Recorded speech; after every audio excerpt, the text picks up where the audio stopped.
What's up, everybody? Hello and welcome to another figure review. I'm the Real Pain, bringing to you a nice dose of nostalgia. I'm gonna have a look at the Kyoto Ninden Tayande Nyago Kingu.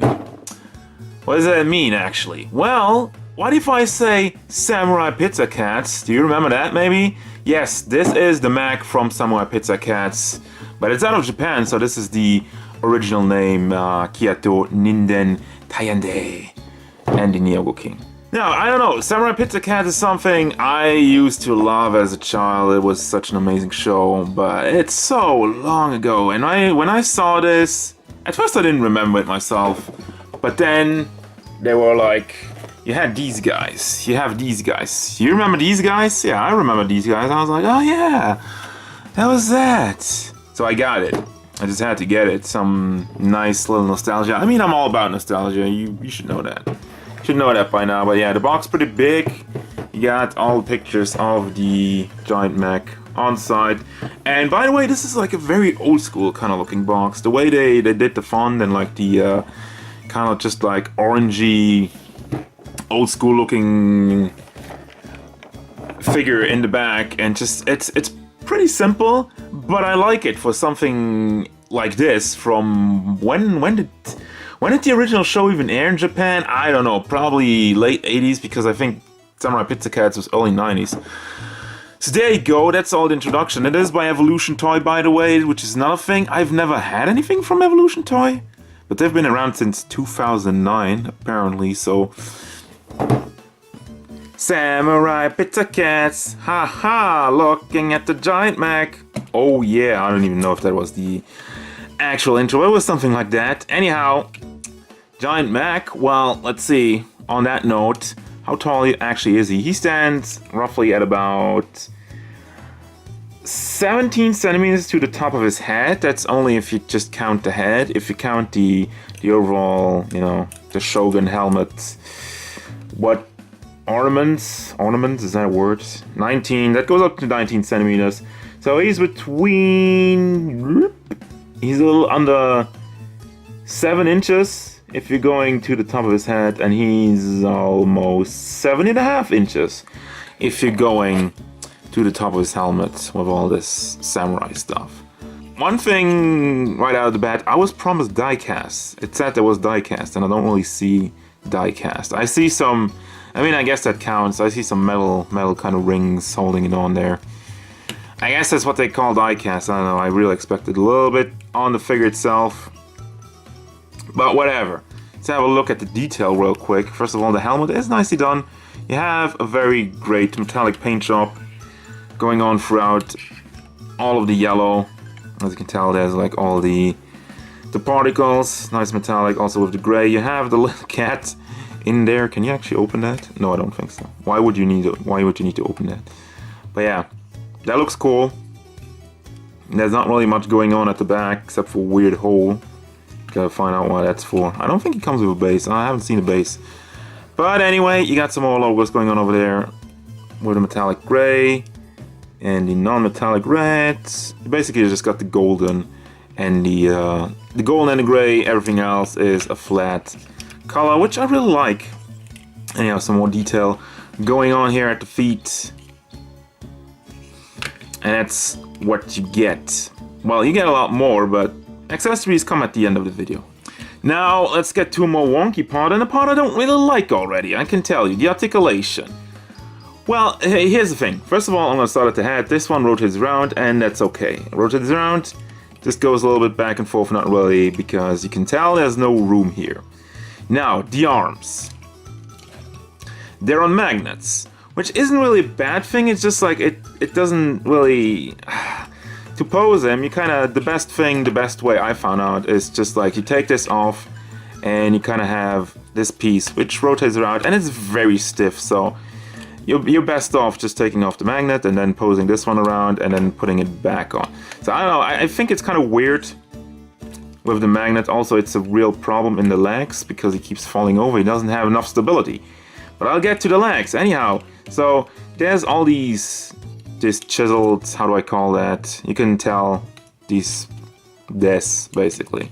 That's for the arm articulation to move it around. That stays in place, that works fine, it's alright, but just like, what's the point? I mean, I guess the point is the transformation, but again, we'll get to that. He will transform. This is actually connected on the ball, which rotates around. It's kind of moving around forward, and you have a lot of room over there, but I'm trying just to get this one up. You know what, let me just disconnect it. You can move this one up.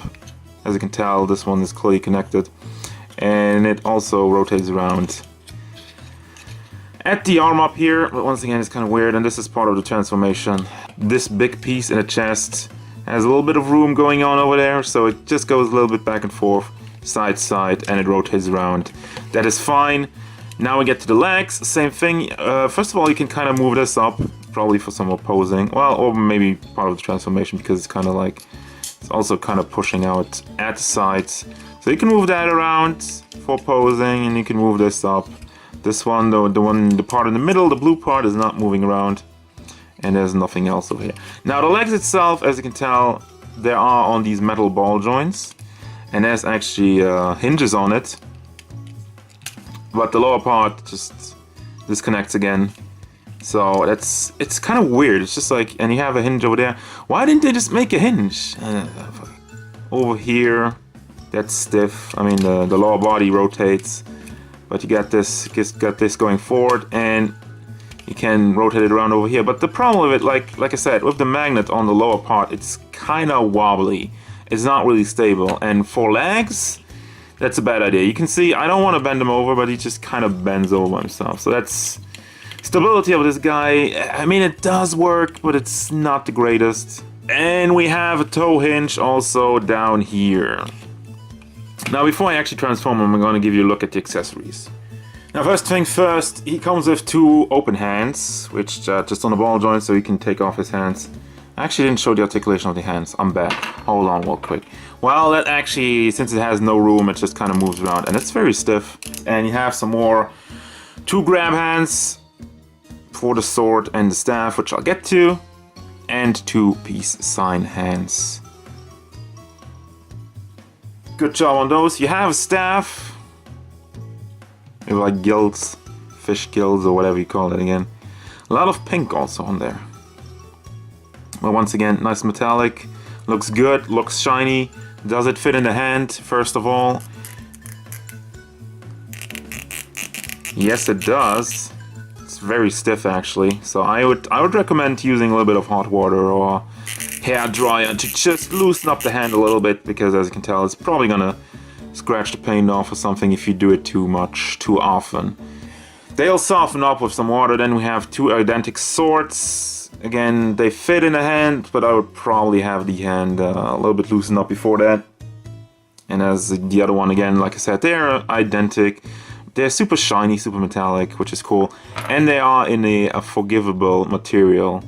It bends a little bit, but it probably will not bend too much. It will not, you know, over the years get kind of bend. So it has a little bit of bending going on. So it doesn't break immediately. That's basically what I'm trying to get at.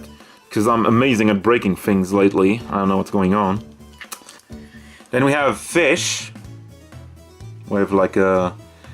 Looks like he has a torpedo in his mouth. I don't know, was that one of the mechs itself, or just probably one of the weapons? I don't remember. It has no articulation. I thought this would kind of move around, but it doesn't. And that's, again, it's kind of, well, this is kind of hard. I wouldn't do this one. What I'm doing, I wouldn't do that too much. And then we have a different head for the transformation once again. Does this have articulation? You can kind of open the mouth, not in a very natural way. Wasn't that like, didn't they have like something where they shoot themselves out like, whee? Again, I don't remember. They kind of effed up the eye over there. As you can tell, the black line is not centered, basically. The red is not centered, it's just kind of like... And then finally, of course, you got the Samurai Pizza Cats. I don't really remember their names. I think, hold on, I got some cheap sheets.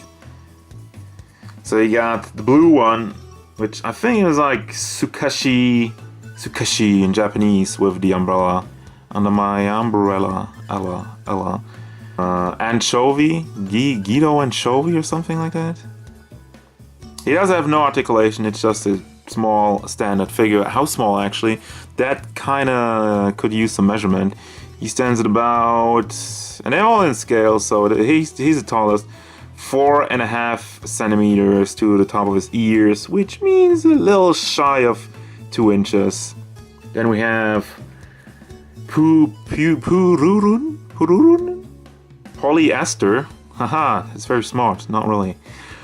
Stands at about 3.5 inches, so that's just like, well, over 3.5, so that's pretty much 1.5, almost 1.5 inch tall. Once again, no articulation. He just has like a metal staff in the hand. I don't really know why, maybe for the umbrella, but his seems like a little bit bigger than the one Anchovy has. I don't know. The tail is kind of softish, so you can move that around. Is that the same thing for, yeah, they all kind of have soft tails, so you can kind of probably bend that around, but it's not really, there's no wire in there or something, so it's not really meant to be. And then we have the leader, Speedy Service, oh yeah, also known as Yataro in the Japanese one. I have a cheat sheet for all of these things because I don't actually remember. But same thing, nicely painted, again, no articulation. He has some metallic in his helmet over there. That's cool, also golden ears. Actually, for being so small, the paint job is very nicely done. And he also stands like at 3.5 centimeters, basically. So a little over an inch, like between an inch and an inch and a half, something like that. Alright, let's get to the transformation. And bam, there's the transformation. Now I had a lot of problems with that. First of all, the pegs to put the head on. So this is basically, okay, I'm just gonna go back a little bit. So you just kind of, this is the front body. You just kind of put that one together, you take out the middle piece, just take it off, take this middle piece out. So then you put the arms up, of course. The arms over here, you put them up, you put the joints over there, and you put this one back in. You're supposed to pull this down also, it says in the instructions. I don't really see the point of that, and I can't really do it. I tried to pull it down, but this is in there very tightly. So I bring this forward, and the fists are kind of hidden by the claws, which are already connected by the hinge. So there's no problem there. No problem doing that. Now, this doesn't align. I kind of try to push it together, but it doesn't stay. I don't know if there's like supposed to be a magnet. Maybe that's why you push it down. I don't really know how pushing it down would fix it, but this doesn't really work. I don't know, I might have done something wrong because the instructions are very, very weird, and there's some Japanese text with it, which I cannot read. Then you have the lower part of the legs, basically the legs, you just kind of turn this part around, and you have kind of trap door over here. Trap door? Is that like really that? So the pegs that are in here, which are these ones, you just have to pull them out. Well, I pulled mine out and I already disconnected one of the balls. I think it's the other one. And just have to glue that back in, so really disconnecting these is not... Yeah, there you go. Disconnecting that is easier said than done without having one of these. And there we go. And there we not even go. Well, now you can see my struggle. There you go. And then you take this, you take the leg, and you kind of open this trap door, and you rotate this ball out, and you put it in there. And that's a transformation, and it doesn't really look impressive, and it's not, I mean, it's whatever, it's a transformation, but for using all this, wow, the paint is really unclean on this one, also. Just, there's like a million smudges over there. There it is. There's like a big smudge, 2 big smudges, and it's missing some paint, so they're really... But that's the only one, so I guess that's quality control. Disappointing. But yeah, other than that, I'm not a huge fan of this transformation. It's whatever, I mean, it's there. And the main thing I'm really disappointed at, with all the magnet gimmick you have going on here, I really thought this would come out great, but it didn't, so... What's the point of the magnets? Really just that you can disconnect this piece and put the other ones in, but that would just have been the same. You could have just made it back. So I try to defend the magnet thing, but now that I've actually done the transformation and the magnets seem pretty useless, I'm gonna say F the magnets, F that idea, and then it falls off. Great. Alright, whatever. Well then, time for the final thoughts. What do I think about this figure? Well, first of all, it looks pretty good, and it definitely looks like the Nyago King or Supreme Catatonic, I think was the name in the show in the American version. So that definitely captures the look, and it definitely brings some nostalgia back. So that's cool. However, there is some paint smudges issues going on a little bit. You know, there's going on a little bit over the line. And just like over there, and there's just kind of like unclean conversion, same thing going on outside. I mean, those are small kind of problems, and I usually wouldn't rag on about that. But here's the deal. This fucking guy, clocks in at around $150. They were even more expensive. I think they were close to $200 when they came out. And I waited a long time, so when it finally was at the price point, I was like, you know, I'm gonna give it a try. I'm gonna give this a look, and I paid even less, I think. I paid like 120 or so. But basically what I'm trying to say is, with the kind of unclean parts here and there, that's not really okay at that price point. And then finally, of course, the magnets. I hate the magnets. It's a stupid gimmick. It really just makes for weird articulation. And you know, you have this magnet over here with a hinge, and just having a hinge would be way better. I know it's all for the transformation, but the transformation doesn't even work that well. So again, that's kind of a waste. Overall, I cannot really recommend this one. I'm sorry. There's a new Nyago King coming out, not from Evolution Toy. I've seen pictures of somebody else giving it a try. One that doesn't have a transformation and whatnot, and quite frankly, I would probably look at that one right now. This one, if you really want a Samurai Pizza Cats figure, this is probably not the one to get. I'm sorry. But that's just my view on it. If you agree or disagree, you know, just let me know in the comments, and we can talk about it. But that's gonna do it for now. As usual, guys, thank you very much for watching. Don't forget, if you enjoyed this review, feel free to hit it up with a like, and subscribe to the channel so you can stay tuned for more figure reviews, gameplay stuff, and whatever Nyago King once. Samurai Pizza Cats, goodbye!